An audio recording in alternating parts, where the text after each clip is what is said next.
athletic, bold, commanding. It's kind of what this episode of Foreplay is, to be honest with you. But it's also what the Equinox EV from Chevy is.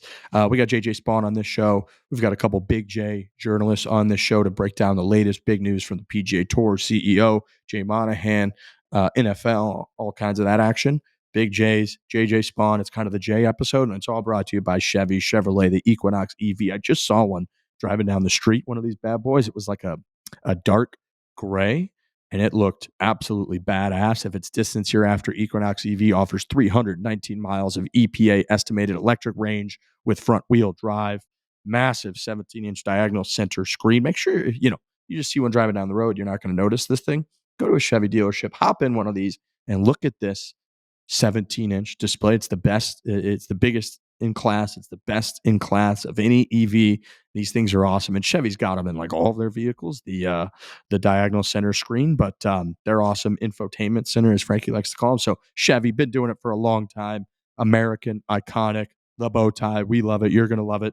And they present this entire show. Big thanks to Chevy. And when it comes to EVs, Chevy Equinox EV is the smartest choice you can make. Let's do it. Hold on 1 sec. Sorry. That's all right. Probably busy. Oh my God. You gotta be kidding me. I just brought in some pizza. Not bad for a doorman. Listen, I gotta, you're my daddy. JJ Spaun is my daddy.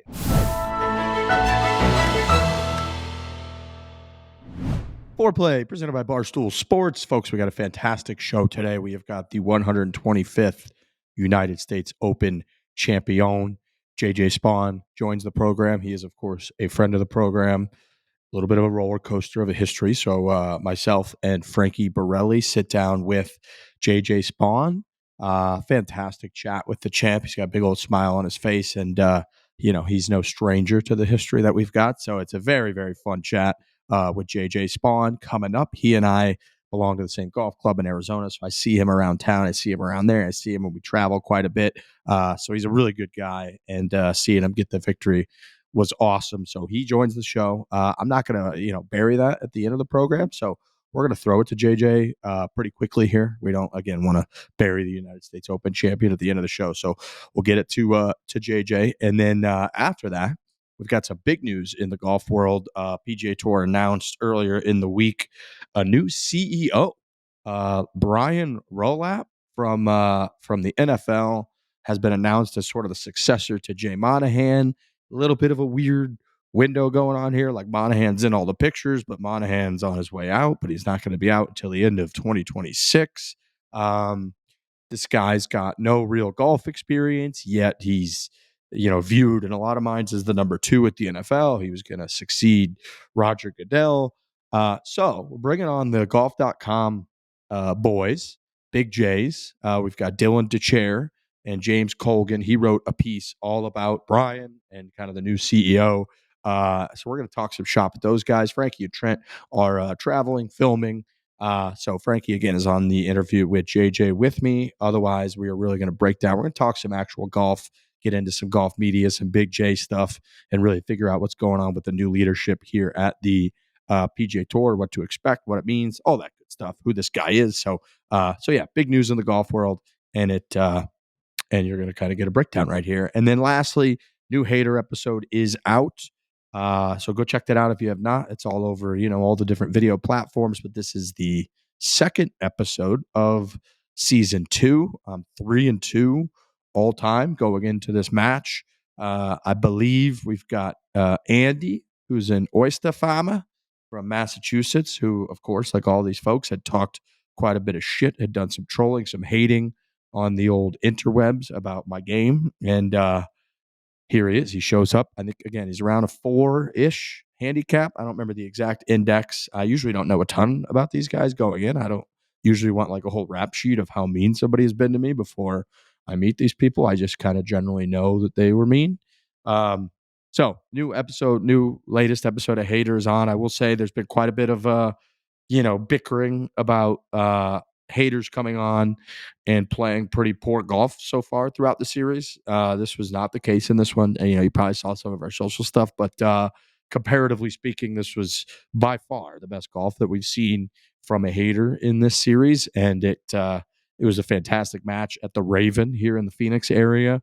I know a lot of people too. I just talk real quickly about how we find these people. I get a ton of messages about this. How do you pick the haters? How do you find the haters?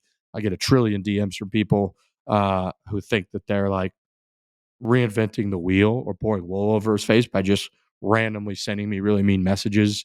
And then in the middle of those messages being like, have me on the hater series. It's like, oh, yeah. I'm just going to like, you're begging to be on YouTube by being mean to me. That's definitely going to work. So that's not the process. That's not how we do it. Just to kind of go over it really quickly, because again, we get a lot of these. We kind of comb through the comments and the DMs. There's a lot of them, as you can imagine, of people that have been just mean or malicious over the years. I saved some. Kyle Timms, Brendan, Jared, our crew kind of goes through comments on daily nines or whatever, find people that have been very mean, and then message them. Probably hundreds of these that they've done, and then see if those people are down to film and play a match. That right away eliminates about 90% of the people. They either don't respond, or they typically don't respond, or they say no, or they cower and they're like, haha, I'm actually just a huge fan. Like, I'm not a hater at all, whatever. So 90% of the people are kind of eliminated right there. Then we go right into sort of the handicaps. And the reason we do that is we talked about this last week or a couple weeks ago, but it's like we don't have the bandwidth to go watch people play golf and then just determine precisely how good they are. So we go off of the universally accepted system by everyone and everywhere in America, which is the GIN handicap system. And there's kind of a Goldilocks zone that we need to find. It's like in tennis. If you played a tennis match against somebody who's like a notch better than you are or a notch worse than you are, you're not really going to have a tennis match. Like, you're just going to win. And so if we played a guy in the series who's like a +2 handicap, well, I'm obviously just not going to win, and it's not going to be a good match. And strokes sort of just get lost. It kind of loses the entire point of it. And conversely, it usually goes the other way, where it's like if somebody is a 10 or worse handicap, most likely there was an 8-7 video that we did with a guy who was a 7 or an 8, and it's just not really, again, most likely anything can happen any day, going to be a match. It's like somebody kind of needs to be near the handicap for it to work. So that right away eliminates another 90% of the people or so. So we're down to like, I don't know, 1 to 5% of all the people that have been hating are now eligible for us to do this. Third one is scheduling. I mean, people can't just pick up and leave all the time. Neither can we. We're traveling. We're on the road nonstop. As people know, we're doing events. We're going to tournaments. We're filming, doing filming weeks. That eliminates a pretty good amount right there as well. So we're down to like a pretty small single-digit percentage of the folks that are leaving hateful comments that are even eligible to do the matches. And then from there, if their scheduling works out and they checked all those other boxes that I mentioned, then we try to set it up as best we can and we do the match. We've had people fall through late, all that. So that's pretty much how we do them and pick them. We have no idea what to expect when they show up. We don't know if they're going to be good on camera, if people are going to fucking hate them. We don't know if I'm going to hate them, if we're going to kind of like them. We don't know if their golf game is going to be hideous, if their golf game is going to be pretty solid. Like, we have no fucking clue. We're going off the GIN handicap system. We do look it up. We check their scores. We make sure that it's about as legit as it can be from just scouring through the GIN handicap system. And then when they show up, we play. And, the last thing I can stress on that front is, when you put people in uncomfortable positions in the game of golf, they hit bad shots. And that is at every single level of the game of golf. Go look at how bad a shots Rory McIlroy hit down the stretch when he was as uncomfortable as he could be, because he's trying to win the biggest thing in his career, which is the career Grand Slam at the Masters. Now you take people that have 8,000 times worse swings and mechanics, put them on camera, you put them in a really nerve-wracking situation where they know 100,000 people are going to see it. And it's not that crazy to think that they're going to play worse than they usually play and hit some really bad shots, yourself or yours truly included. So again, all those things kind of factor in. I almost feel pretty like empathetic towards these people, even though they're pathetic internet hater trolls behind the scenes. Just because going on there as an amateur golfer, as a weekend golfer, whatever you want to call us or whatever you want to call them, and putting your game on display in front of a ton of people is really hard. It's a really hard environment, and you can really embarrass yourself, as I have. I've gone viral many times for hitting horrific golf shots and playing terribly. Having said all that, we've got 2 episodes remaining, this one and one more. So if you haven't seen this one yet, go check it out. And then there's another one that we have filmed that will be coming out, I believe, next week. So anyways, go check out the Hater series. You're going to be getting a couple of these episodes, and the newest one is out there, and the golf was much better than you're used to seeing in the Hater series. So you might enjoy that aspect of it. All right.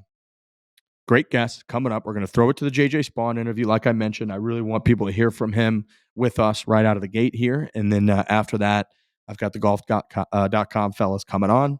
We're going to talk some current events, CEO situation, and all that with the PGA Tour. So enjoy JJ Spaun.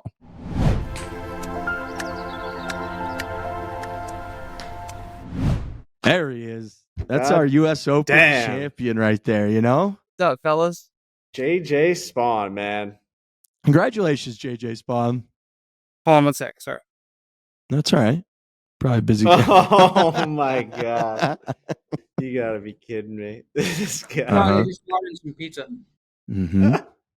It's our Listen, pizza man, guy. not bad for a doorman. Listen, I gotta. You're my daddy. JJ Spaun is my daddy. I disrespected you. I said that you were a nobody. I said that you couldn't even hold the door open for Tiger Woods if your life depended on it. And you come out here and I'm not going to get too graphic, but like you did it, man. Like you showed me, you showed the world, you won the US goddamn Open. You put your nuts on the table and you just got it. You went out and got it. And I just got to say, it was amazing to watch, and you've shut me up. You've shut a lot of people up, and it's got to feel good. Congratulations. You won. You win. JJ Spaun wins. Thank you, Frankie. Yeah, it's been wild. It's super incredible. Thank you. Of course, man. You Hell of a job. You are such a badass. The way that you finished was so cool. I had people, in my different kind of whatever golf group text being like, I'm tearing up watching this guy celebrate with this caddy, with your whole crew, your coach, your dad going nuts. By the way, I got to ask you, did you see your dad's post on Threads? It was one of my favorite posts I've ever seen. Yeah, I think I saw some account kind of reposted.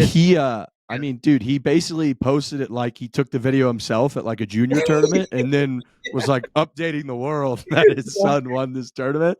It was so wholesome. It was one of the best things I've seen. I know, yeah. That's just a typical like boomer sort of social media moment, like they just have no clue what they're doing. Dude, the other day, my dad made he owns an Italian restaurant, and obviously, the pizza boy, you just ate a slice of pizza in my face. But he did a video of him making chicken marsala, and he texted me. He goes, and he put it up on Instagram. He goes, "When do we go viral?" He actually wrote the words. How do we go viral tonight? I was like, "Oh, you just got to hit the button. You got to, he has no clue what he's doing." You got to make like a 64-foot putt on the 72nd hole. Exactly. That's how you go viral, I think. JJ, I want to get into a couple things. I know we only got you for a few minutes. You're busy as hell. Look, you're all over my TV today, which is awesome. You deserve that. You got the trophy right behind you. I want to talk about this final round because it was pretty chaotic to watch as a viewer. You start 5 over through 6. You got some of the worst breaks I've ever seen. And then you really, after the 6th hole, I know you played 7 and 8, I believe, before the break, but after that 6th hole, you had 4 birdies, only 1 bogey. Did you have like a pep talk with yourself? Did your caddy, did Mark get into your ear? Kind of what happened after that 6th hole? Because to close at Oakmont, which everybody's saying is the most difficult course they've ever seen in their lives, in the way that you closed, would you feel some kind of difference after that start? Yeah, we had that rain delay.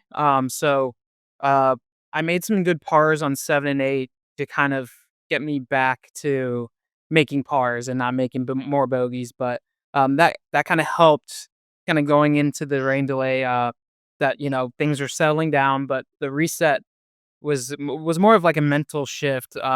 It's similar to what happened to me at the Players. I lost the lead on the front 9 on Sunday and, was kind of already a few shots back going into the back nine. Then we had that long rain delay and I went back out and kind of, fought my way back to get into the playoff with Rory. So I kind of just leaned on that experience. And even when the horn went off to stop play, my caddy and we looked at each other and we're just like, all right, this is exactly what we needed, because we've been in this exact spot, 3 months prior. So yeah, we regrouped in the locker room. I changed my outfit. I wanted to get any sort of like superstitious thing that it was, Just take a shower? Did you go on. like full shower? No, I mean, well, we got a rain shower, but I was not sure how long we would be, but, yeah, I just changed my outfit real quick.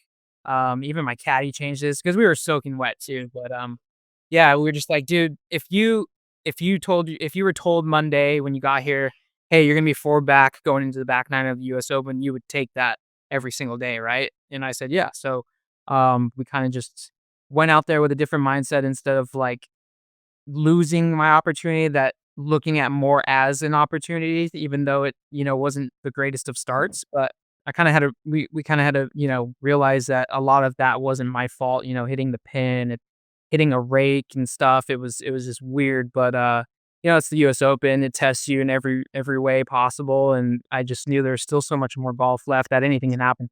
It is interesting. Like, so we saw so much footage of players losing their cool, losing their shit throughout the week. All kinds of viral clips, people throwing clubs, people being, they're screaming. I didn't really see any of that out of you. Maybe they didn't cover every moment. Were there any moments out there where you were close to kind of just snapping a little bit because of how hard this place was?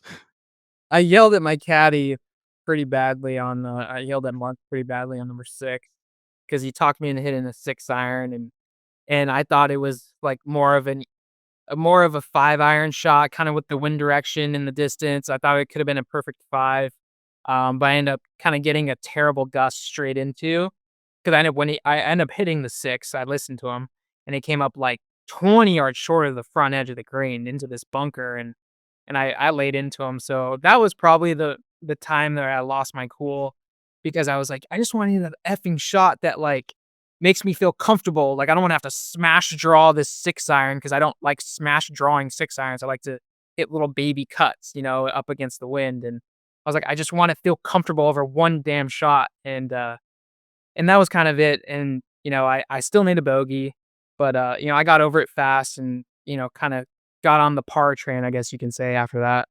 How did you feel going into Oakmont about your game? Did you like the way that your game matched up with this course, or was this kind of a surprise to you how you were able to manage it as the week went on? But I'd never been to Oakmont before. All I saw was the shit on social media about how Just brutal the it is and chaos going on. carnage. They're gonna hate it, and they're gonna get Yep.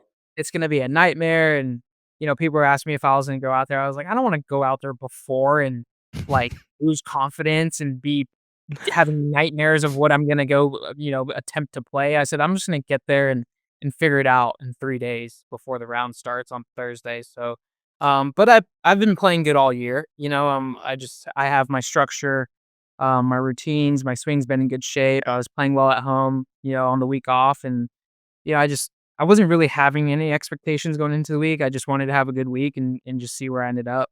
Down the stretch, this was always one of my I find most fascinating in these huge events, especially, is kind of leaderboard watching and having an idea of where you're at. Even as a viewer, you're trying to come up with a number as you're watching, and there were like 6 people tied at 1 over par at one point coming down the stretch.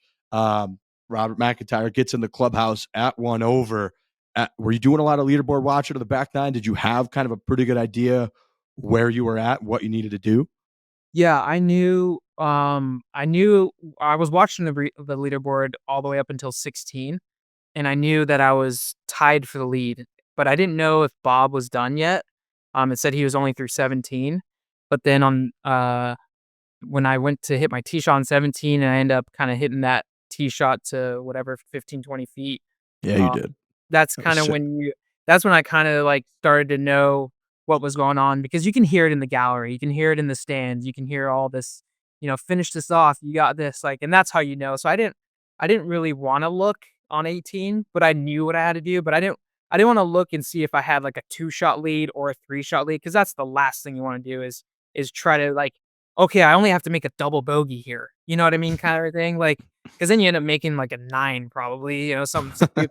Like, I'm just gonna go there and try to execute every shot. And, ideally, if I make a par, I think I'm gonna win this. But I told my caddy, I was like, I'm just not gonna look. I'm gonna try to play the 18th hole, as strategic as I can, fairway, grain, 2 putt, and If I'm tied for the lead, great. If that wins it for me, great. If I lose by 1, maybe you should tell me I need to try to make this 64-footer, but, you know, we'll get to that later. But, it was just, one of those, I didn't wanna put too much pressure on what I had to do already, and I knew kinda what I had to do in a sense already. And then the rain comes down on your approach shot. You got to be thinking, does Yes. God not want me to win the U.S. Open right now? Like, what is happening? Why is it raining again? I mean, I hate playing in the rain. I mean, I'm from Southern California. I didn't play it rained 4 times a year, and we would just not do anything that day. But, and Victor was actually trying to get a drop, and he was supposed to hit first. And, I saw over, to the other side of the course, more of that thick looking those sheets of rain coming, and I'm like, "Dude, we had 200 and how far do we have, Mark?" We had, like, 206 in this rain. It's starting to get cold. I said, like, should we just hit now? Because like, right now, he said it's a perfect 6 iron, just smash it. I was like, "If it starts raining anymore, I think I have to hit 5, because if you land this, 6 paces on the green, which it easily could if there's too much water or rain, that it could, like, come literally 50 yards back down the hill." So as Victor was trying to get a drop, I was like, "Hey, Victor, do you care if I go?" He's like, "Sure, if you wanna go, if you're cool with it, go ahead." And I said, "Yeah, I'm going."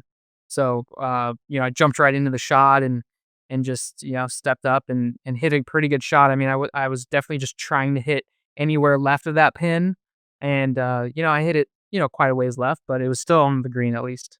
What was the most nervous moment of your entire US Open? Honestly, I'm not even kidding. Probably making, like, this 4-footer on 1 on Sunday for bogey down the hill. 'Cause I'm like, Yep. if I make a double bogey on the first hole, who knows if I'm gonna come back from that, honestly. Like, cause I remember having this putt and I was, like, pretty nervous, like, my hands were kinda shaky, and, like, that's never really felt that way before, and, like, I had to have a good 2 putt on the first hole just to make bogey, but honestly, if you would think people would think it was maybe the approach shot or the putt on 18, but, like, I was just so focused and in the zone, like, on that back 9, like, my nerves didn't really get to me at that time. That's amazing. I love that it's that dude, those little ticklers, people don't Yeah, realize, like, and I believe because if I what you miss have this, it's going 8 feet by now I got an 8-footer for double. You know what I there's mean? just no comfort out there. And like to speak to that, Oakmont, is there's gotta be some extra pride. And like not only did you win a major championship, not only did you win a US Open, you won the US Open at Oakmont where you had Scotty Scheffler, Rory McIlroy all saying in their pre-round, pre-tournament press conferences, like, this is probably the most difficult course we're gonna play ever. Is there extra pride at being like, that's where you won your US Open? Oh, 100%. Um, that's kind of the theme of the US Open. It's always the toughest test. And to say that you won the US Open, but then arguably on one of the toughest venues, toughest courses, um, is just kind of, it doesn't get any better than that. Dude, it's so cool that we talked to you after the players and obviously how that went down. We went all through every single aspect of it, how you felt. And during those types of conversations, we're saying things like, oh, you're going to learn from this. And you're going to like, the next time you're in this situation, you're going to be able to capture it. Did you feel that confidence like going into Sunday, like knowing like, hey, like I've been here before. I've been on the big stage. I've gone toe to toe with the best of the best. And like now I'm going to get it done. Did you feel any of like change this time because of what had happened? Oh, yeah. That's awesome to me. Like that, like psyche change right there is because they always say like, well, you can't practice that. You got to experience it. And like you literally just proved it. Yeah, exactly. I mean, I just told myself that I've been in this situation. I've held the lead going into Sunday at the players, like probably the highest part of my career at the time, chasing a big win. And I just been playing well so year where, whether it was the Sony Open or Cognizant, like I was just always kind of putting myself in the mix to where every other time, I was getting closer and closer at finishing it off. So yeah, it was just that's kind of the biggest thing about golf is the key to just rely on your experience, and that's all you can do, and, everyone has to go through failures, and disappointments, and, I had mine, but, this time I wasn't disappointed. Yeah, not you didn't have to dwell on it for too long, to be honest. I mean, that's a pretty good that's a pretty good rebound if you ask me. Yeah, totally. Talk to me about Sunday night afterwards. I know you had the whole family up there. You were the hero at CVS the night before at like 3 a.m. That clubhouse, that membership it's prestigious, but it's a very fun blue collar type place. They like to have a good time. Were you able to have a little bit of a good time at that Oakmont clubhouse at all? Oh yeah, we were at the very top in the locker room. USGA did a great job of kind of setting out a spread for us, a little space for us to kind of decompress. And, there's, my agents were up there, my caddy, my coaches, we were all just kind of soaking it all in, drinking out of the trophy, just cutting it up and, doing the formalities of US Open champion, signing a lot of stuff and just really enjoying. And, it was weird. We didn't leave till like 1 a.m, and they said, take your time. Say as long as you need, we got you guys got rides back to wherever you gotta go. Live it up if you want. And, wifey put all the kids to bed and, just kind of hung with the boys and celebrated and, soaked it all in. That's just the coolest thing ever. That's got to just be so fun. One of my favorite parts about the whole celebration was your team, the guys that help your short game, your coach, your family like we all talked about. I don't think like everybody kind of understands that, you are sort of the CEO of this like operation, but all these other unbelievably important figures that sacrifice so much, they're on the road a lot just as much as you are. They're putting all of their professional attention into trying to make you as good as you could possibly be. There's got to be, I imagine, such a even like relief from you that you were able to deliver for all these folks too, and that their work and their commitment was justified and correct because you just won the US Open at Oakmont. Yes, exactly. I mean, they believe in me so much. They've always saw the potential in me. They said big things are coming, and you want to believe that, and you just never know what's going to happen. And to eventually, pull this off, and to have them all there with me and to celebrate it, it's just full circle. And I got such a good team around me that it's just like I wouldn't rather have anyone else around me to do this. So they put in so much hard work too. And it's great to have a good team. It's and I think it's something that I've grown to like. I kinda used to take pride in being kind of a homegrown golfer, not taking formal lessons growing up, like, finding my own swing my own way. But, you see the best in the world, they have a team of coaches, managers, agents, psychologists, like, whatever. And there's a reason to that. And I felt that reason, on Sunday where, I had kinda like the corner in my ring, like they're all there. I'm on the range and they're all feeding me positive words and advice and, making me feel comfortable versus like golf is such a lonely sport. Yes, you have your caddy out there, but your mind is like only you can hear what's going on in your mind. And, I've been there where I haven't had, that whole team around me surrounding me, and you can get into your thoughts and it can go south pretty easily. But to have that, in my side, on my side, in my corner, all week long has been a huge attribute to my success for the week. Hell yeah. Hell Love yeah. it, man. I will So good. I will say I did buy an Oakmont flag when I was there. And so, when I see you up at the rock on the range, there's a chance I might wander over to you with a Sharpie in my hand and be like, oh, hey, Go, JJ. I gotta get a pizza box signed by you. Yeah. So cool, We're man. boys now. We're good. Buried the Oh, hat. dude, it was, and we always say this, but like we have our riffs, we have our takes that we say. We talk for 4 or 5 hours a week on a podcast. We don't know what the fuck we're talking about half the time. And when you end up talking to someone as a human being, you start to get to know who they are. And like it was cool to watch you go out there and get that thing. Like we felt like I knew you. It's like, oh shit, JJ Spaun's going out there and winning the goddamn US Open. I was rooting for you. It was so cool to watch. You went out there, you got it done, and yeah, I'm proud of I'm proud of the whole team because it was an emotional moment watching your whole squad kind of get together and be like, we just did it. Like when a team says we did it, like that's so cool to me, Yeah. Yeah, because in such an individualistic sport. Yes. It's very rare to have what you have. I thought too, man, the stories coming out about, some reporters seeing you at the local Muni hitting balls in Scottsdale over the last several years. And your answer is like, yeah, I kind of got to stay rooted. in order for me to be me. And the 3 a.m. story about you running to CVS the night before the biggest round of your life because your daughter's sick and you're trying to help out. I just think a lot of people, like Frankie just said, when you're closing out this tournament, outside of being able to hit those shots, a lot of people are like, this is a guy that I feel like is my kind of guy, that I know this guy is very relatable. He's very down to earth. And man, when you sunk that putt on the last hole, you really turned that tournament into that championship into something unbelievably memorable for a lot of people watching. So it was really cool to watch, man. You made a lot of people like huge fans of you and feel very like inspired by you in that moment. It was really awesome. Yeah, I couldn't believe it. I mean, it was one thing just to win the US Open, but to put an exclamation point on it like that with that 64-footer, I mean, golly, like it was just there's so many things happening that week that just was turning the tide my way, like this was just too meant to be. You couldn't draw it up any better, and just so over the moon, so delighted to just be, the US Open champ.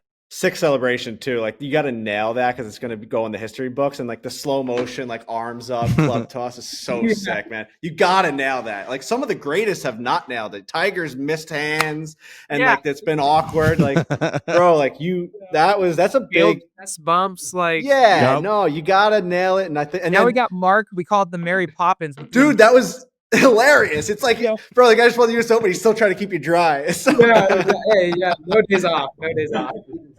Dude, this is my favorite graphic too. This was like going viral yesterday of just like your Wikipedia of major like appearances, and it's just like a bunch of cuts in there and like no 254. There's an NT because there was no tournament due to COVID. There's a couple of you just didn't play, and then it's just a huge green 1. It's like just as green as anything's ever been. Surprise. Like he just won that one. Yeah, right. Oh Surprise. man, I love it. Unreal, JJ. Well, man, yeah, it's cool. Last time we had you on the show was after the players and some disappointment, and now you are the champion. So congratulations, man. Yeah, dude. Thanks, boys. Yeah, I appreciate it. Thanks for having me on. Yeah, man. Appreciate the time. No, it's been a busy one. So thanks to you and the team. All right. Thank you, guys. Congrats, see you, JJ. See you, man. I'll see you around. Yes, sir. Another one for the Rock. That's huge. Other one.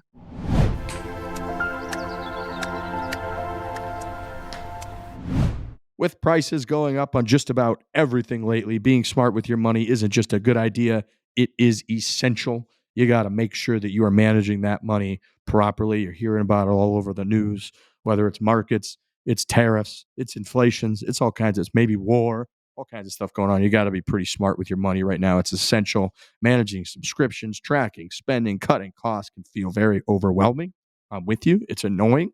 And again, you could just lose control of it. Luckily for you, Rocket Money takes the guesswork out of it so you can easily make smart decisions.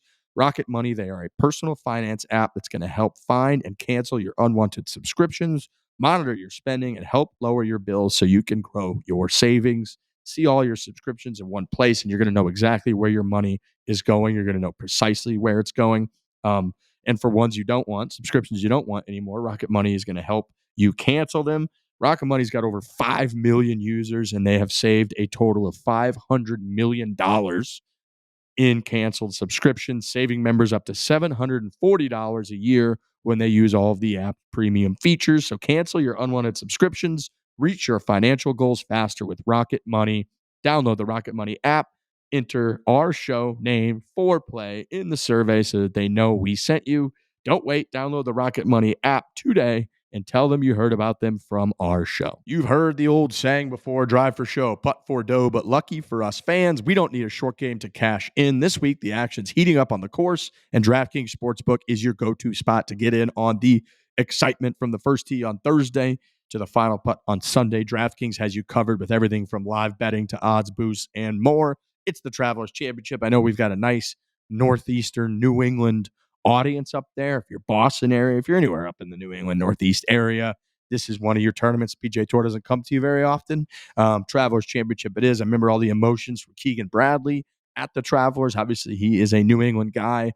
So get in on the action. Have a little bit of skin in the game. If you're new to betting on golf, no problem. It's simple as picking a golfer to win the tournament. That's it. Just like that, you are in the game. Here's the real game changer. New customers can bet just $5 and get $300 in bonus bets if your bet wins. That's a payout even a pro would envy. So tee it up, take your shot. Download the DraftKings Sportsbook app and use the code FORE. That is code FORE, F-O-R-E. Code is FORE to unlock $300 in bonus bets when your $5 bet wins. Only on DraftKings. The crown is yours.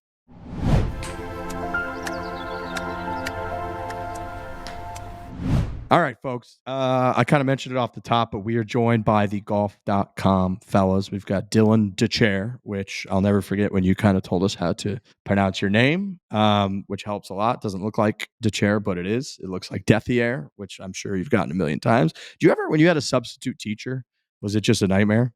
I mean, no, in fairness, it's not really on them. It's kind of on me or, those that came before me, right? Like there's no way you would stumble into my name and nail it, that it should be Deair. I don't know. I've talked to my brother a couple times of like, hey, should we just break the cycle here? Like, should we just be the ones to kind of, Yeah. But I don't know. It's a hard thing. Once Riggs learns how to pronounce your name correctly, you kind of don't want to go back on that. So, hey, thanks for having me on your program. And then, of course, we've got James Kogan, who you wrote, I believe it was Who is Brian Rolap? Did I say his name right? Rolap? Is that right? As far as I know, you said it correctly. Insiders speak on PGA Tour CEOs, pedigree, and plan. So we've got you guys on because huge news in the golf world earlier this week. I think pretty much everyone on earth for the last year and a half, if you're in any way in the golf world, all of your friends, your parents, your uncles, your aunts have been like, how does Jay Monahan still have a job? Literally everybody says that everywhere that you go. And now we've kind of finally gotten an answer on where that is going. So I really want to get into that. I'll kind of start it out. James, you wrote this piece. Where did you kind of first hear about this? Was it a while ago? Did you kind of piece this together pretty recently? When did you start having this pop up on your radar? Well, Riggs, first, let me say it's an honor to be sharing the airwaves with you and Dylan. It's rare to be seeing Dylan's face on camera in a place where he's not explaining the cut line. So it's great to be here. I'm very proud to be sharing sharing such an esteemed show with both of you. But Brian's hire is something that I have been hearing about for months, actually. I think the first time I heard his name floated for the PGA Tour job was probably over the winter, sometime when the weather was still cold here in New York. And basically, the pitch that was given to me is like, if the PGA Tour can land this guy, it would be a huge get. Like, he is just a really established, esteemed executive. He's worked basically as Roger Goodell's number 2 at the NFL for like a decade. He's been like the guy behind all of the media rights deals that have made the NFL like $150 billion or something crazy like that in the last 10 years. And everything about his sort of makeup was tailor-made for coming into the PGA Tour and maybe bringing some change. But the question was always like, is he going to take the job? And that was kind of the big question mark. It wasn't necessarily if the PGA Tour was going to hire him. It was if he was going to say yes. So when the news was confirmed last week, I think it was Adam Schefter was the first one to tweet it out. I'd definitely been hearing a little bit more about it over the days sort of preceding his hiring.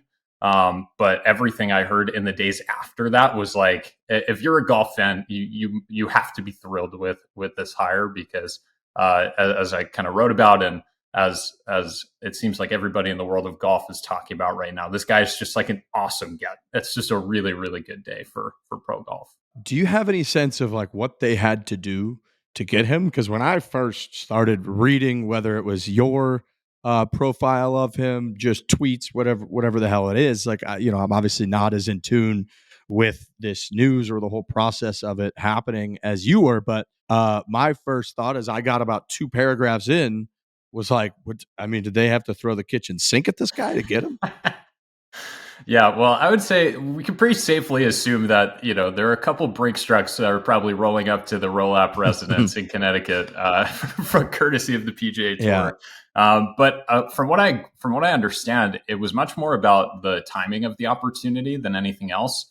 I mean, Roger Goodell has been the NFL's commissioner for like 20 years now, and it doesn't seem like he's going anywhere anytime soon. And so I think, Brian's name has been kind of floated at a bunch of different really high level, commissioner or CEO level jobs for a bunch of really big leagues. And I think a lot of the question was just like, okay, well, what is the opportunity and when is the timing going to be right for him to kind of take the jump? And I think maybe after a lot of years of being like the guy in waiting to fill the NFL CEO or NFL commissioner job, when this opportunity came around, it was like, you know what, like, I don't want to keep waiting. Like, I just want to kind of make my mark and do my own thing. So I'm sure he's getting compensated really well. I know he's coming in with a lot of power and authority to change a lot of stuff.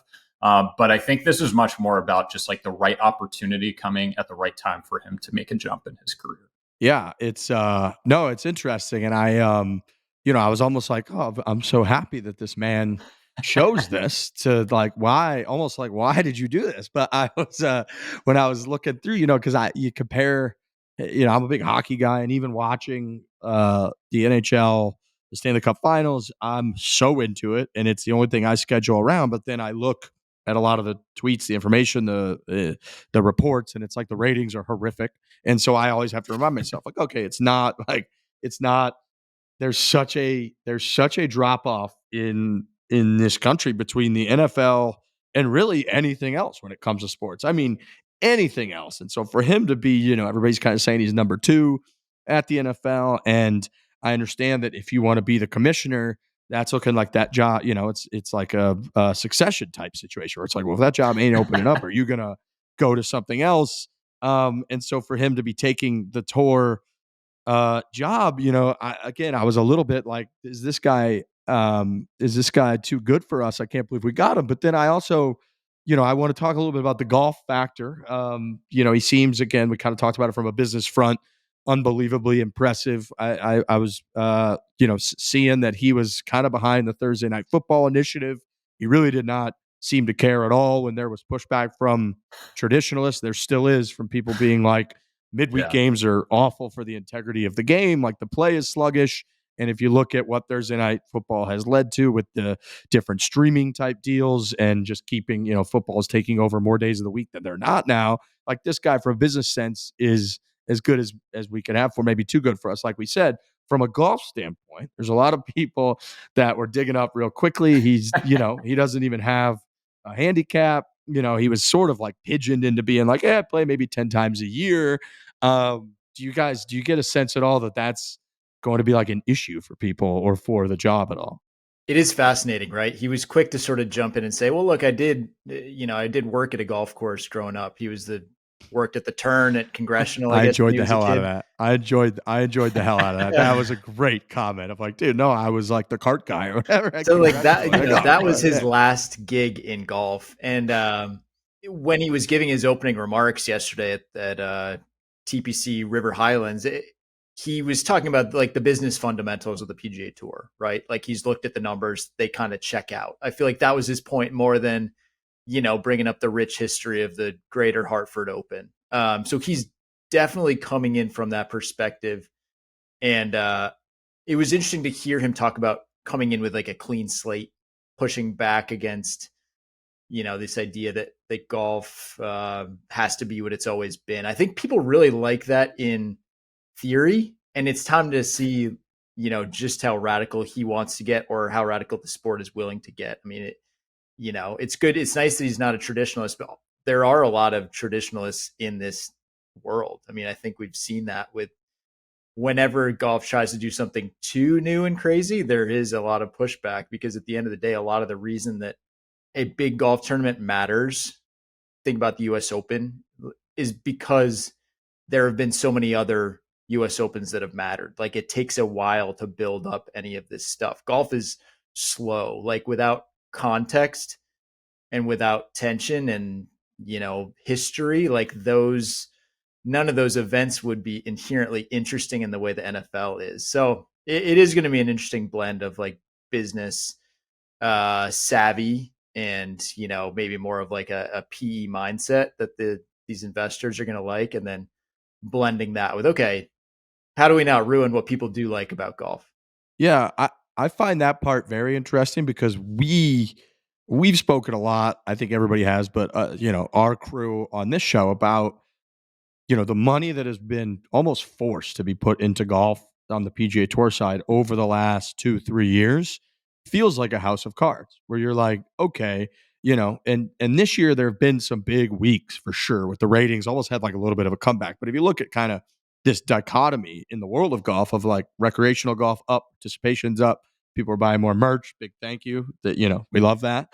But the fact that, when you look at the PGA Tour and like the purses need to be 20-25 million dollars for elevated events, and then on the live side, they're paying guys hundreds of millions of dollars to go over there, and they're obviously a little bit of a different can of worms with like are they really trying to be profitable, ROI, all that. But on the tour side, it was like, if they're really doing this from a business standpoint, is this whole thing just a house of cards? Like, what are people paying for? If you're one of these title sponsors for an event and you're paying, whatever, 15, 20, 30 million dollars and X amount of it's going to the purse. Like, we've always kind of thought that people were almost paying for the hospitality, so that like they're paying an outrageous premium so that they and their employees, executives, and big clients can play in the pro-am and then have like watered down cocktails in plastic glasses like near where golf is going on. And so from a business, and then they're getting like 700,000 people watching the final rounds. And you're just like, how is this making any sense? Do like from a business standpoint, bringing this guy in and him saying that the fundamentals are solid or the business solid and being able to work with like, do we believe that? Or I do mean, we I almost think that what like, you're describing though is luckily for the PGA Tour, that is a fundamental of the PGA Tour. Like getting to be proximity to Adam Scott is like a baked in advantage that the PGA Tour has. And, as the like, hey, why did Jay keep his job? It's because, number go up. It's like he was extending these deals. The 3M Open is existing through, I don't know, 2030 or something. The Zurich Classic is back and back. So yeah, I think that, and it's probably one of the reasons that Brian would have been willing to take this job. I mean, not just because he was like one of those head coaches in waiting, and then the coach just coaches till he's, 84.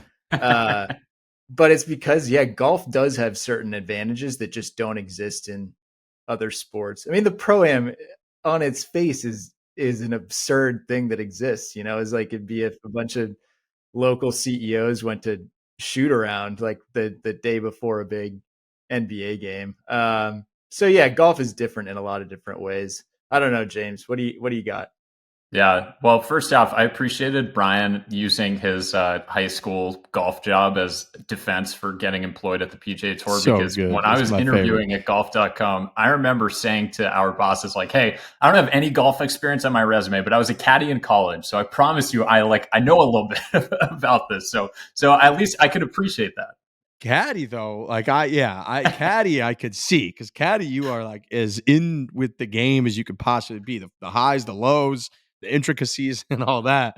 But yeah, him being like, I mean, the reason that people are asking that question is like, okay, do you have like some sort of understanding, the bug when it comes to the game, and then understanding what the fans are going to want, combined with like this executive experience somewhere in the high levels of the game of golf? And he's like, no, I worked at Congressional. Hey, hello, I'm fine. And you're just kind of like, I don't know that that's it.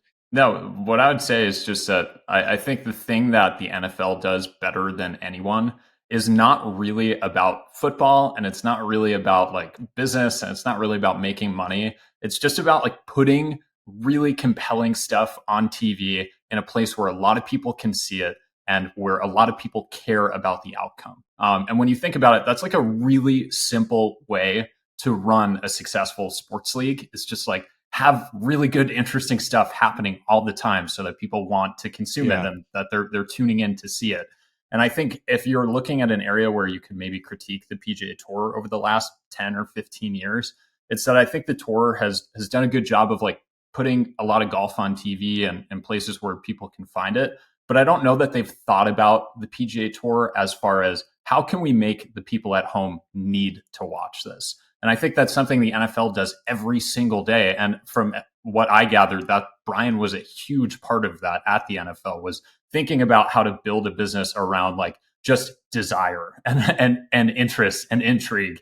And so I think if you're thinking about this from a business standpoint, I share probably all of your questions about how all of this makes sense on the spreadsheets. I wish I could see them. But I don't think I share necessarily concerns about like the long-term plausibility of him being a good executive, because I think he gets the sports world at a really base level of like, if you're just putting interesting stuff on TV all the time, people will find it. And if the best players are there, which is like a huge component of all of this, like people are going to be compelled to tune in. So I do think that at least from a business standpoint, I think he has a really good grasp of that piece of the sports world. And I think that'll serve him really well at the PGA. Well, and I think an important piece of this is there is going to be, I think they're going to call it commissioner. I don't know for sure, but like there's going to be another guy in there, just a full-time ball knower, basically like a former PGA Tour player who essentially will be the commissioner, but won't have the same power as like Jay. And I think some of the organizations have kind of realized that in the last few years, like, hey, when the USGA brought on Jason Gore to be like, yeah, hey, can you see that was great. if you could get the players to just stop hating us? Like that would really, And it go worked. a long way. I mean, that absolutely worked. It worked. The USGA I feel like people love the USGA now. Like that was a part of a total transformation. They were great at the US Open. So I think this will be kind of in line with that. Maybe it'll be Jason Gore. I don't know, but there will be some sort of like liaison, because that's the other thing we've seen the last few years is like the players, how much are they going to keep running the ship, and how much do these top players want to keep running the ship? It's kind of like a double-edged sword. Yeah. And it's like, should they be running the ship? I don't know. Yeah, I don't know that. Right, like players certainly do not run the NFL, and and I think that makes sense. It's like they play football. It is interesting, James. You're talking about the the NFL somehow finding a way to you kind of need to tune in and be paying attention all of the time, and it is one of the great blueprints for running a sports league in history, that from the draft to free agency to during the season, that like Monday is almost more exciting than Sunday, because you have to turn on every show in the morning and like listen to all of the takeaways about what happened, and then you also get a game that night, and then you're like almost like pissed and craving it so badly, like Tuesday and Wednesday, that you're like already waiting for injury reports for what's going to happen Thursday. And they've just like, they give you just enough of a gap between the big stuff or during the season, during the week of like, and then they hit you with it right away. And it's everybody's, it's like a reason for everybody to go out Thursday now. It's like, well, there's Thursday night football. Like, of course we have to go out and have a beer and watch the game. And they've done such a good job. We talk a lot on the show too about the NBA is actually really good at that too, in general, whether it's almost like intentional or unintentional, but it's like the drama that goes on in the NBA with NBA players in the offseason, during the season, is so compelling that it's like when you do tune in, it's forces, you have to tune in because so much has built up, good or bad or whatever it might be. And it's like golf has almost accidentally fallen into that over the last 3 years at times, where whether it's Live versus the Tour, when Bryson and like Patrick Reed were on the PGA Tour, I remember there being a stretch where it was like we had to talk about at least one of them, if not both of them, every single week. It was like Patrick Reed was doing something in the rough, and then the next week Bryson's like spritzing his golf ball, and then the next week he's like using some new club, and then the next week he's like burying Cobra about their and you're just like, oh my God, like I gotta now, like you have to pay attention. And so if golf, like there is enough of that going on that us, like if you're nerdy or you're really close to it, you're obsessed with the game, we're obviously very into it. But I do feel like having a business guy that really does understand that you need to constantly kind of string people along and keep them entertained by it could go such a long way for the tour's business. Totally, Riggs. And this is like a huge thing that I feel like not enough people are maybe paying a ton of attention to. But when you look at the history of the PGA Tour commissionership, or like, the leader of the PGA Tour, all of those guys come from slightly different backgrounds. And each of those backgrounds is not the same makeup that Brian Rolapp brings to this tour job. He is a media guy through and through. And when you think about what pro sports are right now, they're all media businesses. That's the whole deal. You sell your TV rights. You try to get as much business as possible. You try to get as many followers as possible on social media. You want people engaging in a really deep way. And like Brian gets all of that, I think, in a really deep level. And so when you think about like what makes him maybe a slightly different type of character to be leading the tour, like, yes, he's not a golf guy, and I like that's something to monitor. But I think more than anything, it's that he enters this job not looking to like squeeze every single dime out of every golf fan that's out there, not looking to run like 10 billion commercials during every broadcast so people can't watch it, not looking to, have 7,000 sponsor obligations during every broadcast, but generally thinking about the tour as a media brand that needs to be delivering interesting, compelling stuff to viewers all the time to be good. And of course, making money will be a huge part of that. Like, don't get me wrong. I'm sure 85% of the reason why he's even in this job is because he made the NFL a ton of money. But I think that it's a little bit deeper than that. I think it's like more of a philosophical thing that I hope golf fans are able to kind of parse that difference, because I think one of the kind of bad caricatures of Jay Monahan over the last few years has been like, oh, he's just kind of this empty suit. He's just this guy who like came from a marketing job and now is trying to do marketing at the PGA Tour.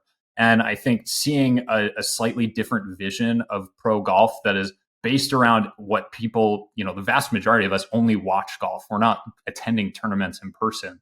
And so someone who's building a business around that experience and making it so that the people who are watching feel like, oh man, I got to watch every second of this when a tournament is on TV. Like, I think that's really good for the PGA Tour. And especially as we talk about like handling this stuff with Live, handling the, whatever a future for golf would look like with players playing on both tours, like all of that stuff is going to need to be figured out in a way that makes sense for the people who are watching the game. And I think there's reason to be optimistic that will be pretty good.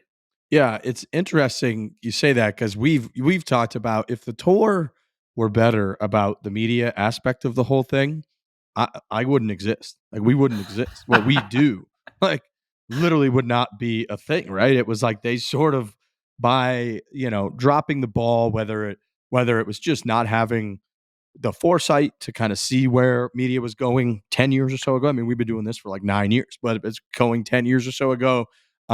Whether it was arrogance, right? Because like the tour was just the tour. It was like they had Tiger Woods for 25 years, and that pretty much made them where you just had to go to them. They were the only place to get media in golf if you wanted it, because all the only media anybody cared about in golf was basically around Tiger Woods and what he was doing, or the other top stars once he sort of started to fizzle off a little more. But we talk about that, of like, if they were better with the media, if they had more foresight, if they were able to kind of, whether that means like get the players out there in different environments, whatever it might be, like then yeah, we and the other kind of groups like us that are whatever alternative media in golf, like, would not exist. And I do think a lot of, like the NFL was definitely and has been, for whatever way, like way better in what works for them, like harnessing and leaning into and understanding kind of the future and how to like parlay the future of media into benefiting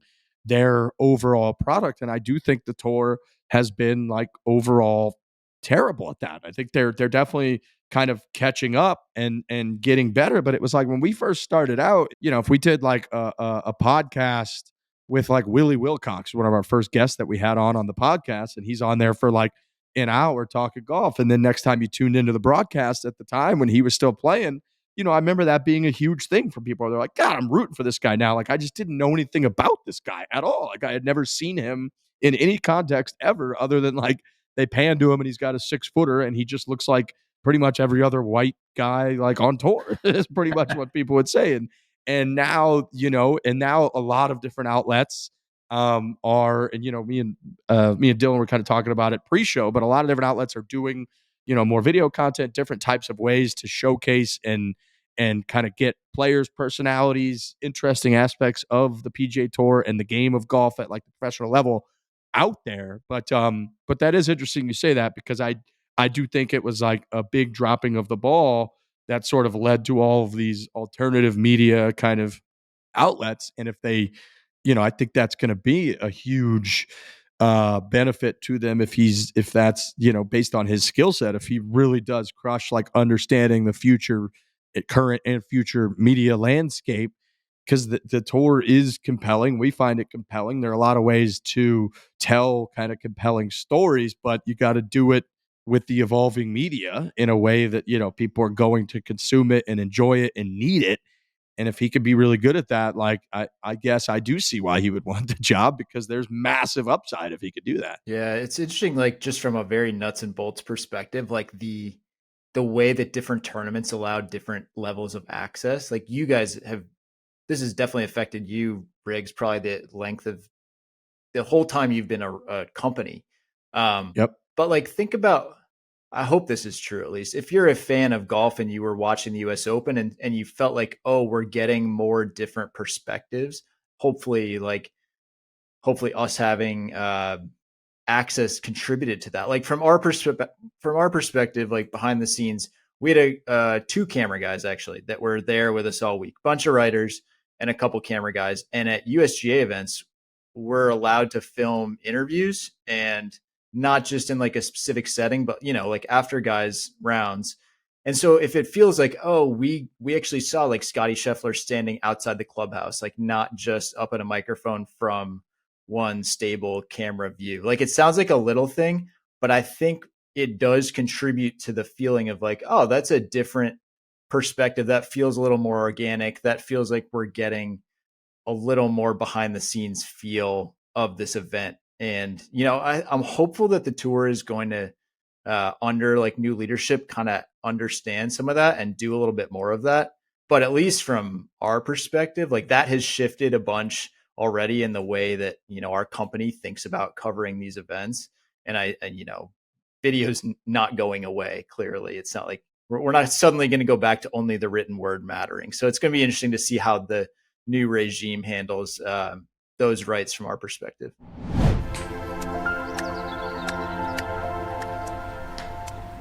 Golf is hard. We know that. Really, really, really, really hard. But getting your protein can be easy and delicious. That is because One Bars made protein bars perfected with one Reese's Peanut Butter Lovers and with one Hershey's Cookies and Cream. It's only 18 grams. I'm sorry, it's only 3 grams of sugar with 18 grams of protein. These things are awesome. Again, I'm trying to work out more. I'm trying to skate more. And there's nothing more efficient and delicious than taking one of these bars with you as soon as you get off the ice, finish up with your workout. You want to get that recovery going. You want to get that protein in you to start rebuilding stronger, faster muscles, the whole deal, hit the ball farther, whatever it might be. The one Reese's Peanut Butter Lovers protein bars and the cookies and cream protein bars from One. They're made with real Hershey's cookie bits, real Hershey's peanut butter, all the good stuff. They're absolutely delicious. And again, only 3 grams of sugar, yet 18 grams of protein. They've got other great flavors too. Birthday cake, maple glazed donut, blueberry cobbler. Buy the new One Reese's Peanut Butter Lovers protein bar on Amazon. Again, you can buy the One bars on Amazon. This golf season, are you looking for an easier way to get out on the course? I'm sure that you are. Everybody would be. We've got you covered because the Barstool Golf Time app makes it easy for golfers to find the best tee times at the best prices. Stop searching all over Google for your next tee time or going through the hassle of calling courses. You can search multiple courses in your area from one app and then get your tee time set within seconds. That is the Barstool Golf Time app. This thing's awesome. We've gone in there too, curated a bunch of our favorite choices, courses that we've been to, that we've posted videos from. You'll see the little Foreplay logo on there. And then the reviews aspect of it is awesome. So people can leave, stars. You can see what people are rating the course. They can leave actual comments with their review so that you can say, hey, the greens are actually amazing here, or was just recently aerated, but they don't tell you at the pro shop, whatever it might be that you would like to know about the golf course. You can learn a lot while you're searching through tee times. You could compare prices. You could just see the map feature. The map feature is great because you're just like, hey, I want to find something that's near me that seems reasonable. Open up the map feature and just click around, find what you want. Bang, it's good to go. And we have a big promotion going on now. You play at least one round of golf between now and July 13th through Barstool Golf Time, and you'll be entered for a chance to win a free stay for you and up to 7 friends at the old Riggs Cottage, which is my house on Pinehurst number 2. It's awesome. built the entire place out. I mean, I didn't build the house. That's not really what I do, but bought the house and then really made sure to, tweak it into as cool of a spot for you and your friends to go hang out and do a golf trip as humanly possible. That's what I do with my friends quite frequently. And a lot of different groups rent the house, go there and hang out. You can win a trip to go there. The more rounds you play, the more entries you get. All you have to do is get at least one round in and bang, you're eligible to win the golf trip of a lifetime. Come golf with us. Come win a stay at my house in Pinehurst, the coolest place in the world. If you're a golfer, download the Barstool Golf Time app today.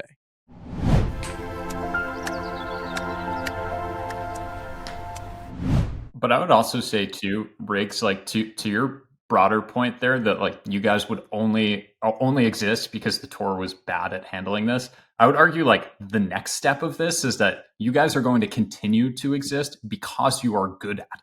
Like you guys have the capacity to bring people to golf in a way that the tour can't do naturally.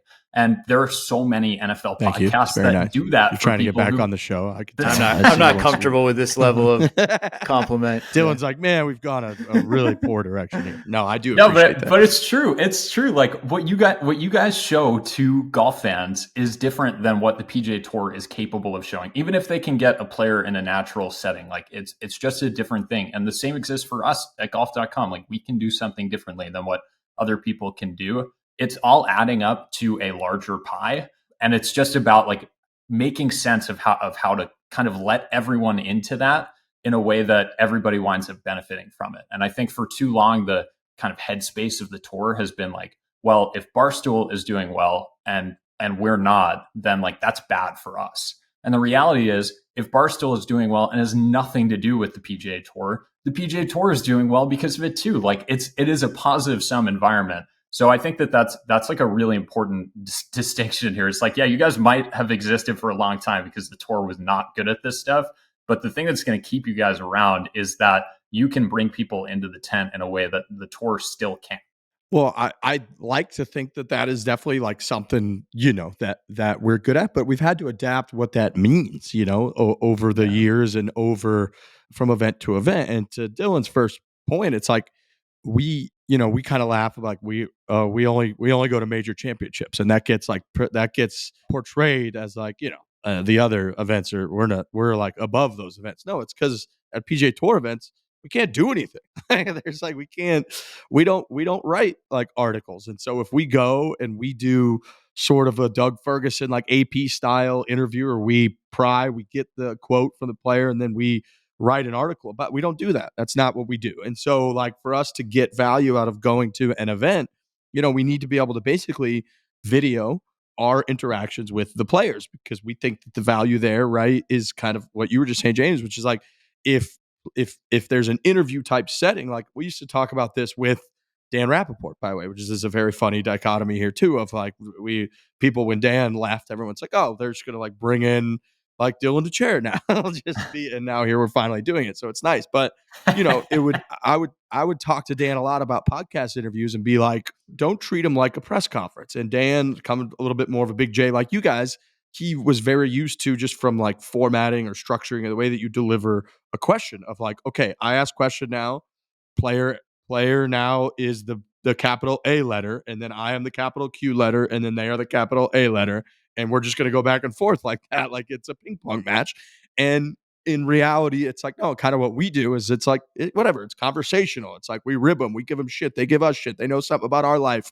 We put our lives out there, whether it's our own golf games, and they saw Trent trying to break 100. Now it's just like, whatever. That's sort of the way that we've always done it. And that is quite different than a press conference and the feedback and information that you're going to get from a player. And on, we're on this creator council thing with the PGA Tour. One of the big talking points right away in the very first meeting was we were explaining like, yeah, we go to the Players Championship, but a lot of the way that we're able to justify going to the handful of PGA Tour events that we go to is we do collaborative merchandise with the PGA Tour, which is totally separate from the media arm, but it's like, we're going to go there, we're going to promote the merchandise, and it justifies our flights and our Ubers and our per diem and all that stuff, versus like, we're sort of we understand there's value in us being at an event just from a exposure standpoint. Like, hey, look, it's cool. We're credibility standpoint, whatever the hell it might be. Like, yeah, we're there.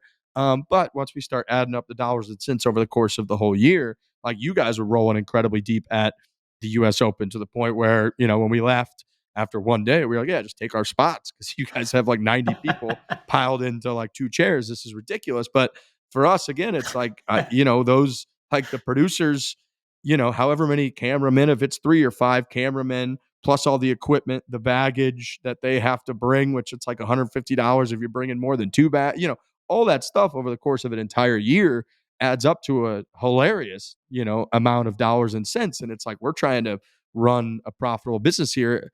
Long story short, like it just doesn't make sense for us to go to even like the Memorial. And I think the Memorial outside of the Players is like the biggest PGA Tour event that there is there, but we've never been to it. And it's like, well, what the hell are we going to do? We can't, we don't even know what kind of access we have.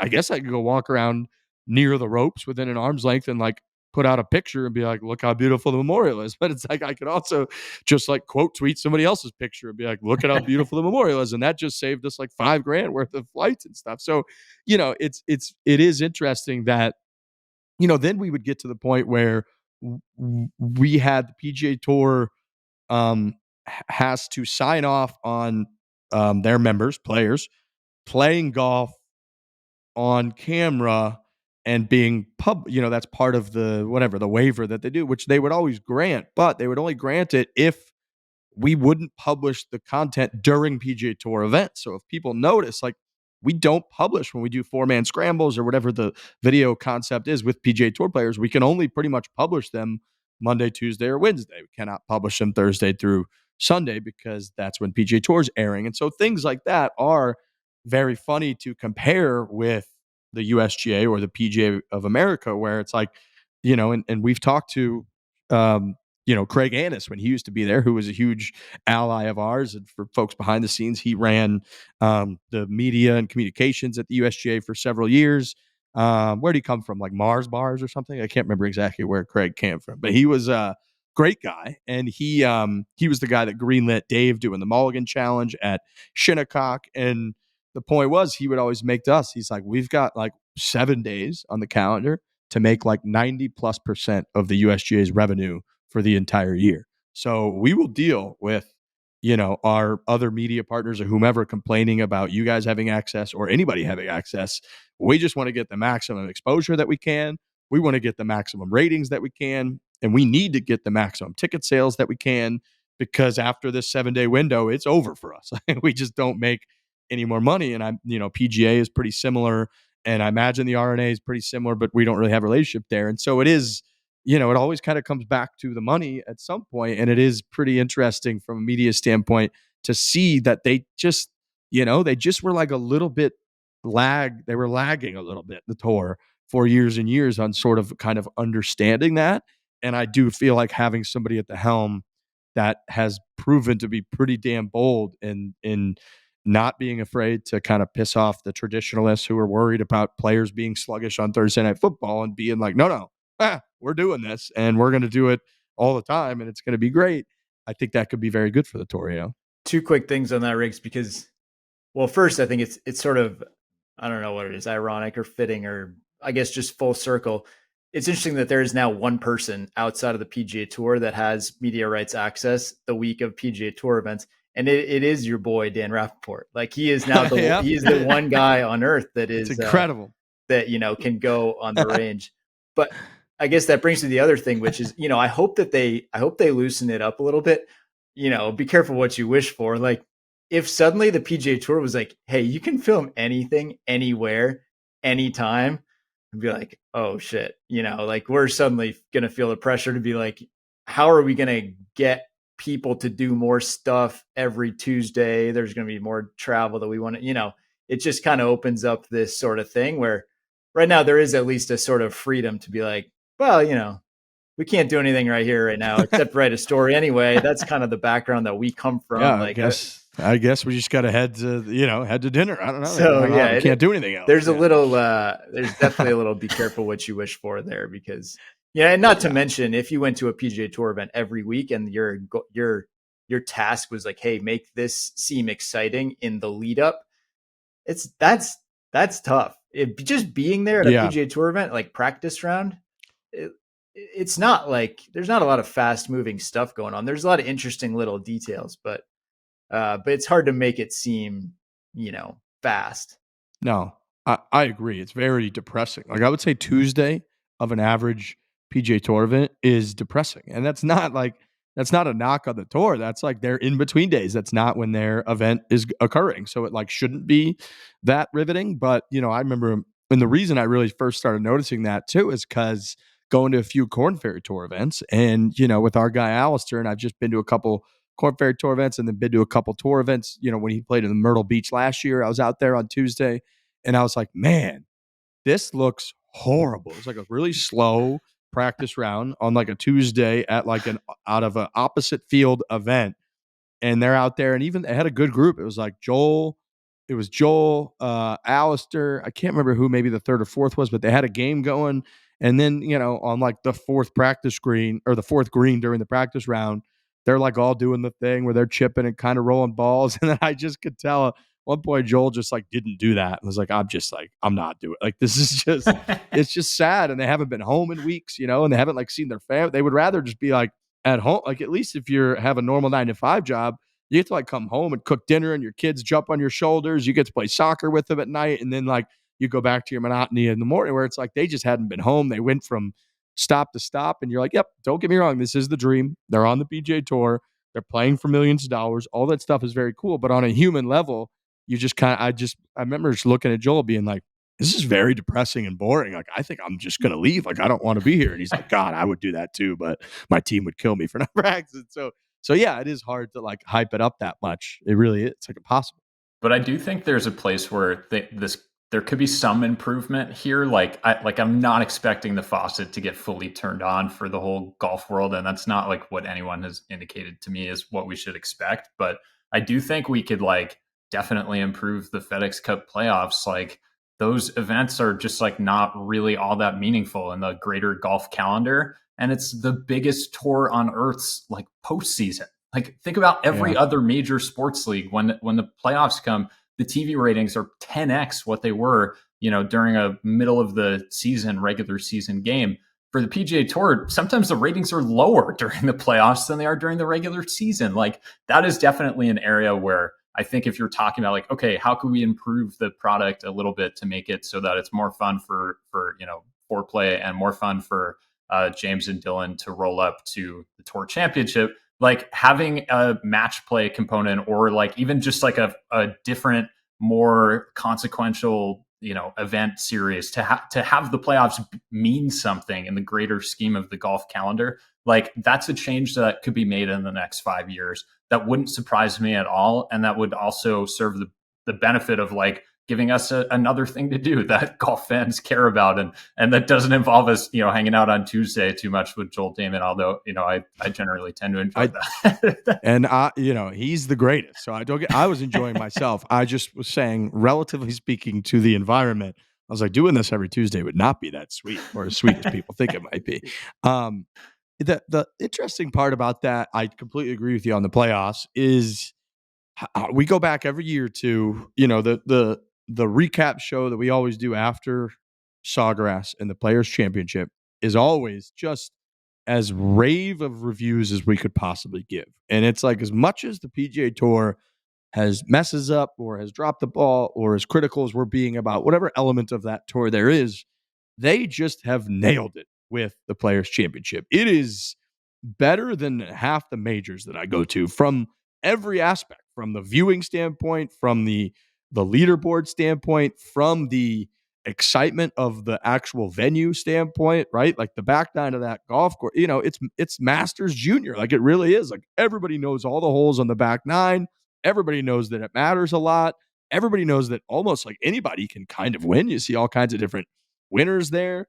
And then, it's early like spring. So it's like you're starting to feel like it's, you're getting out of the winter no matter where you are in the country.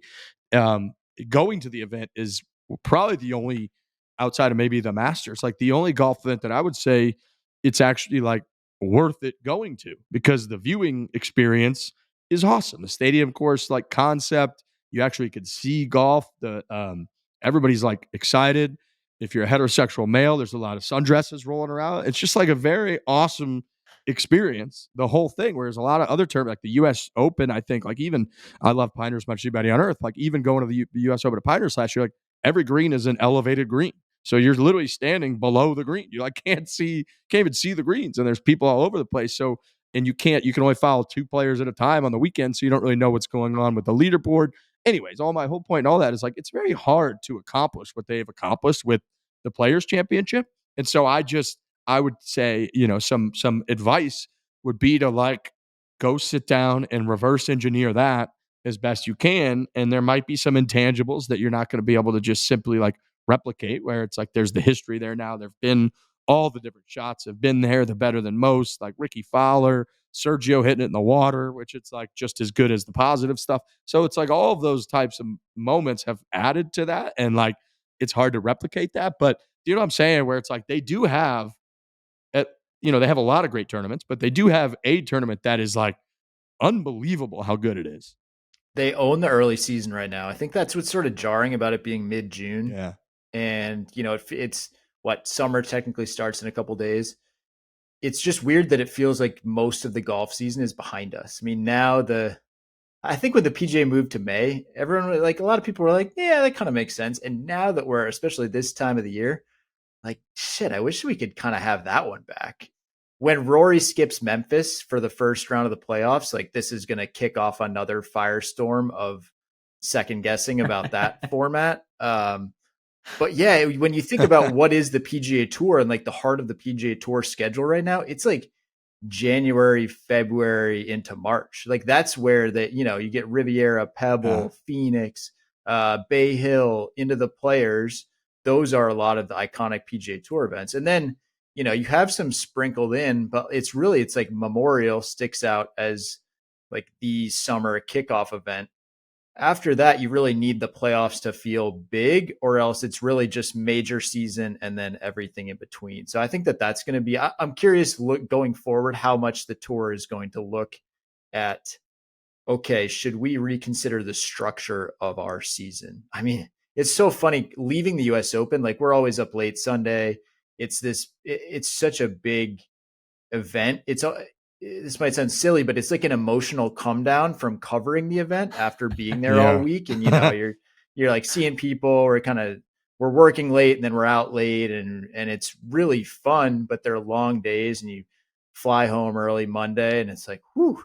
And then, I turn on my press conference stream this morning. It's like, you guys are just out here freaking doing it again. There's Rory, there's Scotty, there's Jordan Spieth. They're just playing another golf tournament. Like this is crazy.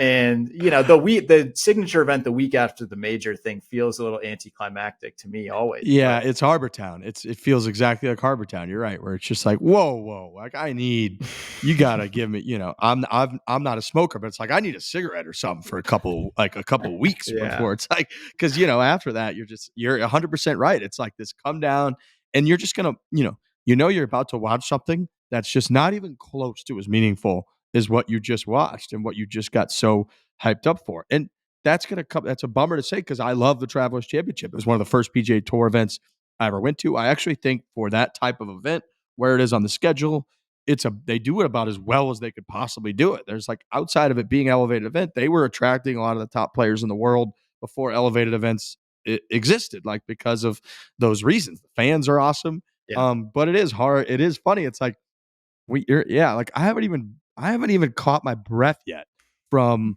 the back nine at Oakmont with like the water. It's borderline unplayable. Then you're like, wait, is anybody going to win this event that like someone at home has actually heard of? That's like watching ESPN. And then you're like, oh my God, Robert McIntyre is just going to win by like 2. And then JJ Spaun, like it does something you couldn't even have fathomed with the 70 shot and the putt. And you're like, oh my God. And then all of a sudden the PGA Tour is like, well, we got the biggest news of all time. Here's Tiger Woods standing here with like a new CEO and Jay and Adam Scott's right there after he just was in the mix. And you're like, what? Like, what do you gotta chill out, PGA Tour. So it like almost kind of hits me like that. It was almost like it was a metaphor for what they do a lot of the weeks of the year. Like you mentioned, outside of that like, you're right. That 2.5 month stretch, I would say from like Torrey Pines, up until couple weeks before the Masters, it is PGA Tour time, and they do nail it. They've got a lot of great venues. It's sort of like it's like gapped properly, and like certain tournaments speak to certain players, so you don't get a ton of like overlap necessarily between a Scotty and a Rory. They sort of pick and choose. So you almost get a Scotty and a Rory or every week. So it is like such a nice buildup. And then it feels the rest of the year once the majors hit, it feels kind of like random with the PGA Tour. You know what I mean? Like you might get a winner and you might get a total dud. It's very random. Yeah, this is why I think like the first thing that everybody brought up to me when I talked to people for this story about the new CEO is that the big thing he's got to figure out is how to get the live guys back into competition, because that is the easiest way to make the events that are, a little bit of a drain on the schedule feel like less and feel more significant in their overall. It's like, oh, we'll just put Bryson in the field at the Valero, and like suddenly he'll be playing in Texas and doing whatever he does and, being Bryson. And then that gives people a reason to tune in where they otherwise might not have had that. And then there's less pressure on Scotty and Rory to be there for the first FedEx Cup event or to show up for every signature event on the schedule or whatever it is. Like, so I think that is kind of the easy first fix is like, let's just get these guys back together, please. Like, can we just see the most interesting players in the world playing together more often? And then hopefully from there, we can kind of have a better conversation, I guess, about how to fix the rest of it. Yeah, one interesting thing, and it's really hard to know how much to read into this, but I think a lot of people saw that, these two guys, Scott O'Neill and Brian Rolapp, they went to Harvard Business School together. They were tweeting at each other a few years ago. Like, they definitely are acquaintances at the very least. But also the way that they have talked about their roles has been remarkably similar. Like, they've both really gone in with this kind of blank slate mentality. I mean, Scott O'Neill his message to the live guys has been like, hey, everything that everyone has said about you, like, forget it. We got to leave that in the past. That's not doing us any good. Brian's approach was also very much like, hey, we got to take a fresh look at everything here. They've both said, look, I think the golf world wants the best guys playing together more often. I think that could still mean anything. It could still mean when Brian gets further entrenched. Like, he also said, look, I feel like the PGA Tour is in a position of strength. It's in a very solid spot right now. There's still no clear path to unity at the moment, but it was just interesting to at least hear their messages kind of mirroring each other. Could you just imagine if one of your like college buddies and you became the two most powerful people in a sport? like the two of you are responsible for like getting in a boardroom and just hammering out the details for the future of pro golf. Like, it's so wild. It is like promising, I feel like you guys are a little high maybe now on the idea that like, okay, there might be something going on here, because I agree with you that is a pretty crushing to the week to week tour, whatever it is. If there's a dud, if there's a flop, is there whatever event's just not as exciting. That is a huge part of it. That it's not that every single player on live is unbelievably compelling, but there's 10, 15 guys over there that like you start spreading them out over PGA Tour and competitiveness, and they're getting into the mix, and you start to kind of really fill some of those holes. So I would obviously like to see the I think everybody would kind of like to see the two of them come together a little more. I did see some of the tweets that everybody was pulling up, which I was laughing about, which is like, okay, great. And I think that helps. I think there's such a, whether you're just putting on the front that you're just a business person or not, like there is a stigma around what has been said and what positions have been held that restrain people and hold people back from probably going into a negotiation like the one that's going on or needs to be going on, from being going into those like free and willing to really truly negotiate in whatever way is best for kind of the professional golf going forward. Whereas, I guess these guys probably do have that benefit of like, no, we weren't part of that. We didn't say that. We understand that was done and said, but like, let bygones be bygones. We're here to get this done for golf. I do feel like that probably is more promising than Hockey J. It is like, I mean, the contrast is jarring. Like if you think about Norman and Jay Monahan being in these positions, you're like both entrenched in, this was Norman's baby for decades. Monahan is of golf. I mean, the man played Division III golf. There is no more pure form of golf guy. I'm biased, but and then he was the defender of the PGA Tour. Like these guys, they a year ago, neither of these guys gave a shit about professional golf. And so it's just, and look, I don't want to dismiss that as just like, oh yeah, well the tour can just bring live guys back. Like there is live wants to keep doing what they're doing. There's a very strong, there's a core group of people there that really believe in what they are up to. And it's just going to be, that's why there's just no simple fix here, because it's just two, roads that are going a little bit away from each other and they just keep going further down those roads. So I don't know, but it's that contrast really is striking of the former leadership versus the two guys now in charge. How do we feel about the sunsetting Jay terminology? What is that? Where does this leave Jay? I mean, he's going to be around for the next 2 years, year and a half, but he's just slowly dipping below the horizon. Is that what we're doing? Their sunsets are very pretty, Riggs. They are. I received some feedback about that terminology. I'd just like to be clear. Those were not my words that were used to describe that. It did sound a bit like a Goodfellas situation of like, they're going to take him out to some back room or something. Yep. But yeah, I mean, I don't know. Just like use your brain with this. Like that's what I keep telling people is like, he's the number 2 guy at the NFL. He's not taking this job to have to answer to someone else. Like that just doesn't make any sense. So yeah, I feel like probably sooner rather than later, but maybe there's a little bit of a period of overlap where they're both working together just because Rolap is not a golf guy by nature, where Jay can maybe help him get up to speed with some of that stuff.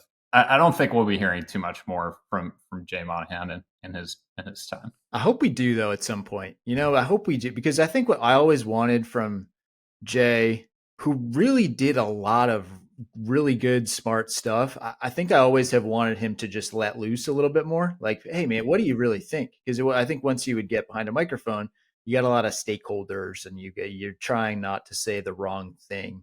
But I think, the June 6th miscalculation of like how that was going to go, that's impossible to get past. And I think until that was probably ultimately it. Like there wasn't going to be, Xander has sort of been probably the most honest of the players in terms of talking about this, where he's like, yep, like, hey, I don't think about this stuff that often, but like, yeah, that guy's probably got to go before whatever happens next is going to happen. So I do like that Xander literally said that. Yeah, we need like Andy Cohen to sit down with Jay Monahan and just be like, let's do the tell-all here. Just give it to us. Yeah, that would be reunion episode. That's right. I could use one of those for sure.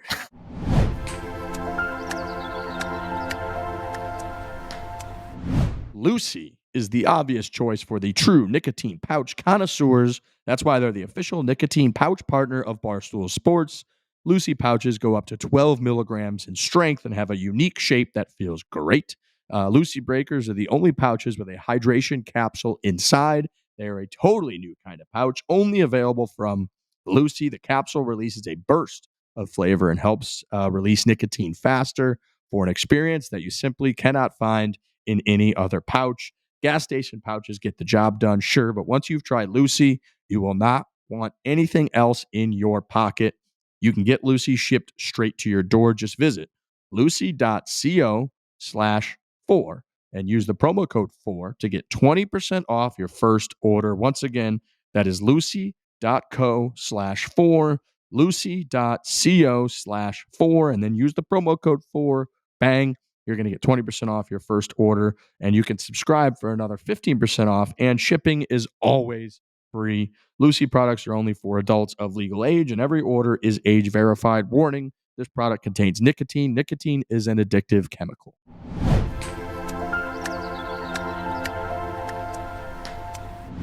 All right, last thing I got to ask you guys, and then I'll let you go. Is just the Rory McIlroy situation, because Rory is just, he's the closest guy to a Tiger Woods that we've got in the game. He just is. He's that, he's up there on the greatness level. He's a mega star. He's just the way that he walks, the way he carries himself, the beauty of his swing, everything. Like, people were just into Rory. So we've really broken down relentlessly for the last 2 months just everything that's been going on with him and his relationship with the media. And, you guys are more, Big J media even than of course, than we are. What is sort of your take on where Rory's at? Just because our take is sort of that, and I think me, Frank, and Trent are actually all pretty aligned on this, but just speaking for myself, it's like, I think we've kind of come to the conclusion in talking about it that Rory is almost trapped in a spot where he won his Super Bowl, yet it's not like he has until next August to like show up for training camp and play. It's like he won his Super Bowl. He's all set. He's celebrating cigars. Let's go crazy all summer. But then like the next week, he's got to show up and he's got to do that for many, many weeks and months and like play golf and then try to answer for why he's maybe not at the same level or doesn't have the same focus or doesn't have the same ambition, yet not really come out and just say that, because then it would be sort of like shitting on the tour or his sponsors or whatever. That is sort of where I've landed on it, is like he's just sort of trapped almost. What do you think is going on with Rory McIlroy the last couple months? I'll take this first.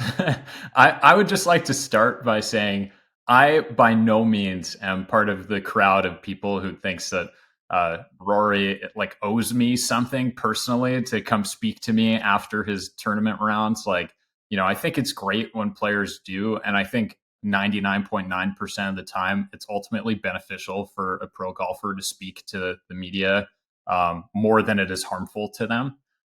But yeah, I think there's just this thing, like you're chasing a dream for your entire life. And it's the thing you wake up every morning thinking about. It's like, I'm going to complete the career Grand Slam. I'm going to win the Masters. I'm going to win all the majors. And like, I'm going to be one of the greatest golfers ever. And then it happens, which is unbelievably improbable. And then you wake up the next morning after that. And it's like, what do you do with your life after that? Like, I really do think there's just a gap there. And it's like a completely human and normal thing.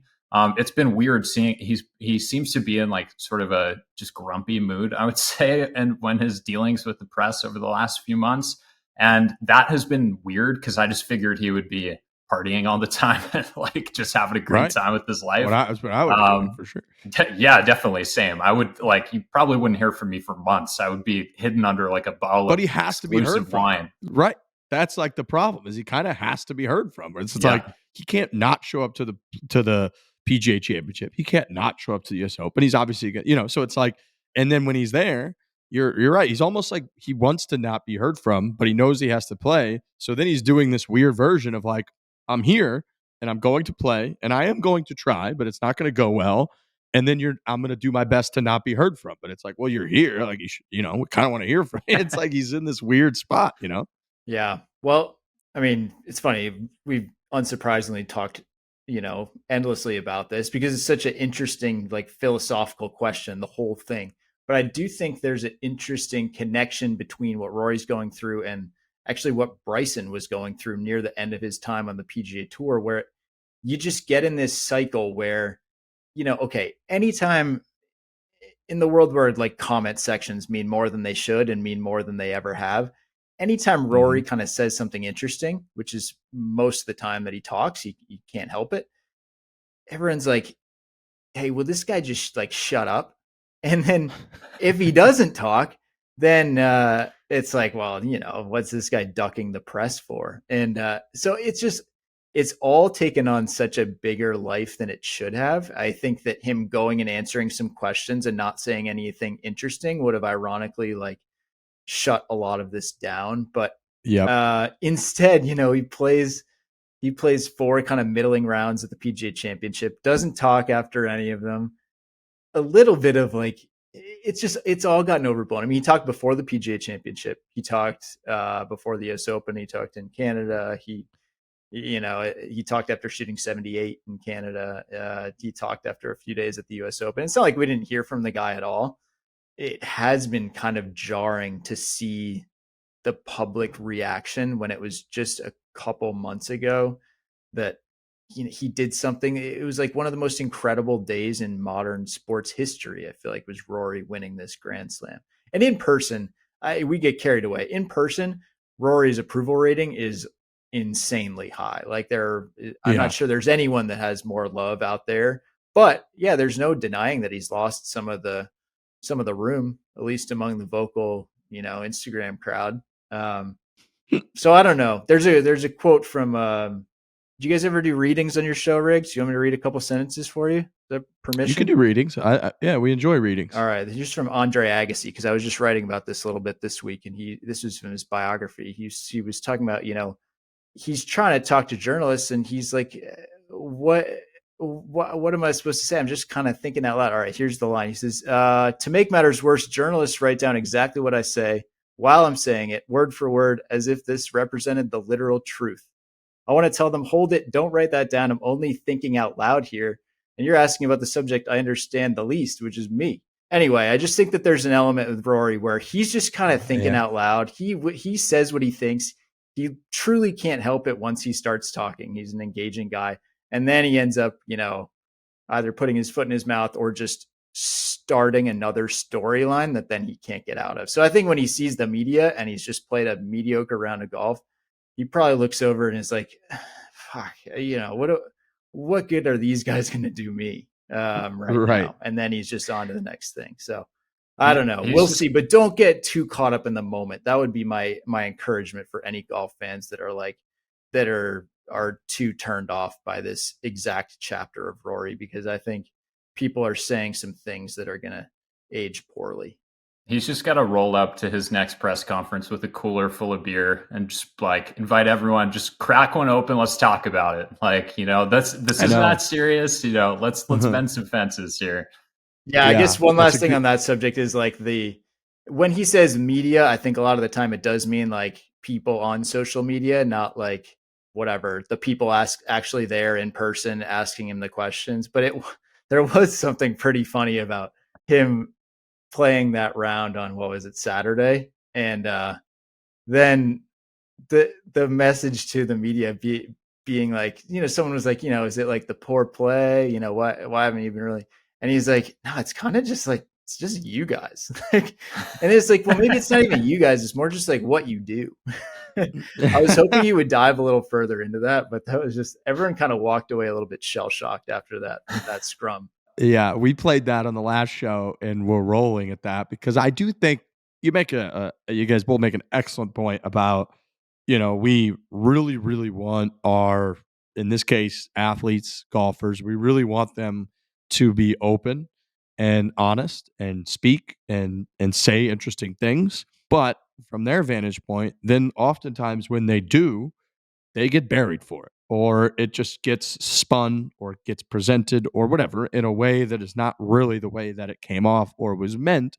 And that happening years over years over years, I imagine drives people crazy and drives them to the point where they kind of all end up with this curmudgeon-y, I'm out on the media type thing. And so I do think, his comment there where he kind of ended up saying it's just, I don't mean you guys necessarily, I mean the whole thing. And I think the whole thing there is kind of what you're saying. It's kind of what you guys do, but also kind of how people react to it. When they, when you guys do what you do, and just kind of, I thought as funny as that comment was of him just being it's kind of just you guys.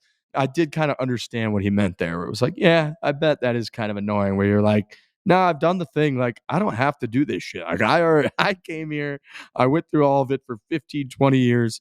I did the thing. I'm happy now, but you guys are kind of making me unhappy. I kind of felt that when he was saying that. Yeah, I mean, there's a little. It's called the rally killer we talk about in those press scrums or in those press conferences, and there was a little bit because it seemed like he was going to maybe say a little something more, and then someone kind of almost cut him off with the next question, and it was on to the next thing. A rally killer. I know exactly what you're talking about. I've never heard it called that. I like that. In golf, it's usually like someone's going off about something, and then someone's like, "Hey, was that a new 3-wood you put in this week?" Oh, like, dude, man. the worst. And you're just sitting there like, no, they're getting warmed up. So I don't know. We spend a lot of time trying to figure out how to not be part of the problem and keep some context going. And, then you see the Daily Mail is just kind of pulled out a spicy quote and a tabloid photo. And what are you going to do? Yeah, right. Tie it to some pretty salacious stuff. And you're like, oh God, no wonder he doesn't like, we're part of you guys. You're like, oh God, we're not part of that. What do you mean? That's not us. All right, gentlemen. Well, I really appreciate it. We can, God knows what we could talk about on this show sometimes, but to really dig into the golf, into the tour, into the business of it all with a couple of legitimate, media members and journalists is very nice. It's probably, I think that's going to be great for the audience. And I enjoyed the chat. If people don't know, it is Dylan_Dechair, but it's not DA-CHAIR. It is DETHIER, writer for Golf Magazine, and James Kogan 26 on Twitter for golf.com. You guys are both, again, very good at what you do.